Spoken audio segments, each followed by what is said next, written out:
അസ്സലാമു അലൈക്കും വറഹ്മത്തുള്ളാഹി വബറകാതുഹു. റിഫായിയ ആണ്ട് നേർച്ചയും വാർഷികവും മതപ്രഭാഷണവും പുല്ലാളു റിഫായിയ സെന്ററിൽ വെച്ച് നാളെ 6-ാം തീയതി മുതൽ വ്യാഴാഴ്ച മുതൽ തിങ്കളാഴ്ച വരെ 5 ദിവസങ്ങളിലായി നടത്തപ്പെടുകയാണ്. നാളെ രാവിലെ 9 മണിക്ക് റിഫായിയ സെന്ററിൽ വെച്ചുകൊണ്ട് നമ്മുടെ പതാകയുമായി മടവൂർ ശൈഖുന സിയമുല്ലാഹിന്റെ മക്കാമ് പോയി സിയാറത്തോടു കൂടി എൻ്റെ വലിയപ്പയായ 3-ാമത്തെ ഉപ്പാപ്പനെയും 4-ാമത്തെ ഉപ്പാപ്പനെയും മന്ത്രത്തിൽ സിയാറത്ത് ചെയ്ത് സെയ്ദ് ഹുസൈൻ ചെറിയ കുഞ്ഞിക്കോയത്തങ്ങൾ ഉപ്പാപ്പ ക്ലിയമ്പറടുത്ത് പോയി സിയാറത്ത് ചെയ്ത് എൻ്റെ പിതാവ് സെയ്ദ് മുഹമ്മദ് ആറ്റക്കോയത്തങ്ങളുടെ ഹദറത്ത് പോയി സിയാറത്ത് ചെയ്ത് പറപ്പൂർ തങ്ങളുടെ മക്കാം സിയാറത്തോടു കൂടി വൈകുന്നേരം 4 മണിക്ക് പതാക ഉയർത്തുകയാണ് സെയ്ദ് അബ്ദീൻ തങ്ങളുടെ നേതൃത്വത്തിൽ. അത് കഴിഞ്ഞ ഉടനെ തന്നെ ദിക്ർ മജ്‌ലിസ് നടത്തുകയാണ്. ശനിയാഴ്ചയും വെള്ളിയാഴ്ചയും ശനിയാഴ്ചയും ഞായറാഴ്ചയും തിങ്കളാഴ്ചയും അത് പ്രഭാഷണങ്ങളും പരിപാടികളും നടക്കുന്നു.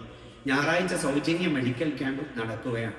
വിദഗ്ധമായ ഡോക്ടർമാരുടെ നേതൃത്വത്തിൽ ഡോക്ടർ സാലിമിൻ്റെയും ഡോക്ടർ ഷാഹിദിൻ്റെയും ഡോക്ടർ മുർഷിദിൻ്റെയും ഡോക്ടർ സക്കീബിൻ്റെയും ഒക്കെ നേതൃത്വത്തിൽ വെച്ചുകൊണ്ട് വ്യക്തമായ ക്യാമ്പ് നടക്കുകയാണ്. അതിന് നിങ്ങൾ പങ്കെടുക്കുക. അവസാനവും സമാപന ദ്വാന് സക്കരിയ തങ്ങൾ നേതൃത്വം കൊടുക്കുന്നു. ഞായറാഴ്ചത്തെ ദ്വാ മജ്‌ലിസിന് മുത്തന്നൂർ തങ്ങൾ നേതൃത്വം കൊടുക്കുന്നു. സെയ്ദ് കുഞ്ഞി സിബിക്കോയ തങ്ങൾ നേതൃത്വത്തിൽ റിഫായി റാത്തിൽ നടക്കുകയാണ്.